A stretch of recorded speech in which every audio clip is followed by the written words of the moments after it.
नमस्कार विद्यार्थियों, शिक्षा का सफ़र में आपका स्वागत है। पिछली वीडियो में हम देखे थे औपचारिक पत्र लिखने के नियम।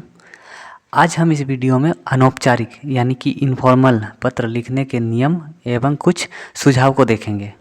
तो चलिए शुरू करते हैं।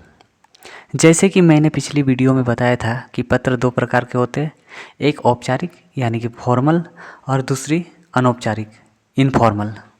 औपचारिक पत्र यानी कि फॉर्मल लेटर जो कार्यालय, व्यवसाय या संस्थानों में लिखे जाते हैं, जैसे शिकायती या आवेदन पत्र।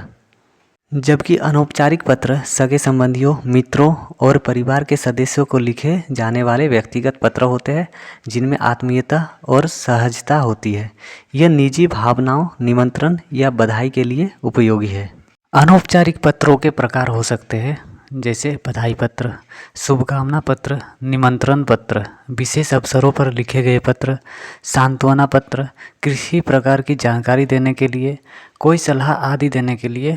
अनौपचारिक पत्र लिखते समय ध्यान रखने योग्य बातें: भाषा सरल व स्पष्ट होनी चाहिए। पत्र लेखक तथा प्रापक यानी कि पाने वाले की आयु, योग्यता, पद आदि का ध्यान रखा जाना चाहिए।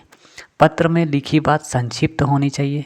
पत्र का आरंभ व अंत प्रभावशाली होना चाहिए। भाषा और वर्तनी शुद्ध तथा लेख स्वच्छ होना चाहिए। पत्र प्रेषक व प्रापक वाले का पता साफ व स्पष्ट लिखा होना चाहिए। कक्षा या परीक्षा भवन से पत्र लिखते समय अपने नाम के स्थान पर क, ख, ग तथा पते के स्थान पर कक्षा या परीक्षा भवन लिखना चाहिए। अपना पता और दिनांक लिखने के बाद एक पंक्ति छोड़कर आगे लिखना चाहिए। पत्र में काट छाट नहीं होना चाहिए। पत्र लिखते समय विशेष ध्यान देनी चाहिए।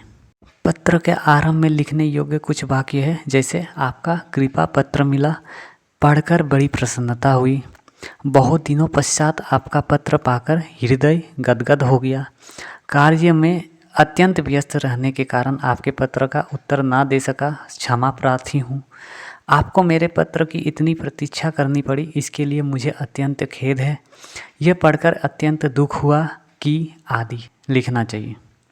पत्र समाप्ति से पूर्व लिखे जाने योग्य कुछ वाक्य है, जैसे शेष सुबह, पत्रोत्तर की प्रतीक्षा में, कष्ट के लिए क्षमा करें, कृपा के लिए धन्यवाद, धन्यवाद सहित, योग्य सेवा से सूचित करें, विशेष कृपा बनाए रखें, बड़ों को सादर प्रणाम और छोटों को प्यार व आशीर्वाद। पत्र लिखते समय कुछ बिंदु पर ध्यान देना चाहिए, जैसे अपनों से बड़ों के लिए प्रशस्ति में आदरणीय, पूजनीय, पूज्य, श्रद्धेय आदि लिखा जाना चाहिए। अभिवादन के समय सादर प्रणाम, सादर चरण स्पर्श, सादर नमस्कार आदि लिखा जाना चाहिए। समाप्ति के समय आपका बेटा, बेटी, पोता, पोती, नाती, नातिन, भतीजा, भतीजी यानी कि आपका उनसे जो संबंध हो, तथा अपनों से छोटों के लिए प्रशस्ति में प्रिय, चिरंजीव, प्यारे, प्रिय मित्र आदि लिखा जाना चाहिए। अभिवादन के समय मधुर स्मृतियाँ, सदा खुश रहो, सुखी रहो, आशीर्वाद आदि लिखा जाना चाहिए। समाप्ति के समय तुम्हारा हितैषी, तुम्हारा शुभचिंतक आदि लिखा जाना चाहिए।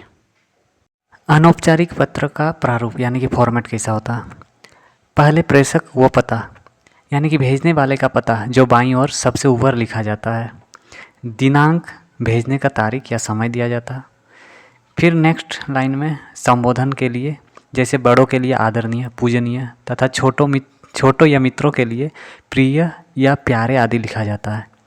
अभिवादन के लिए सादर चरण स्पर्श, सादर प्रणाम, सप्रेम नमस्ते या नमस्कार का उपयोग करेंगे। फिर मुख्य भाग में आप हालचाल और मुख्य विषय या संदेह को लिखा जाता है, या आप किस कारण से लिख रहे हैं वो दर्शाना है। समापन में यानी कि अंत में आपका, तुम्हारी आदि संबंध, जैसे आपका आज्ञाकारी, तुम्हारा मित्र, आपका प्यारा, प्यारी आदि लिखा जाता है, तथा अंत में, सबसे अंत में अपना नाम लिखा जाता है। तो चलिए अनौपचारिक पत्र का एक उदाहरण देखते हैं, जैसे मित्र को जन्मदिन पर आमंत्रण पत्र।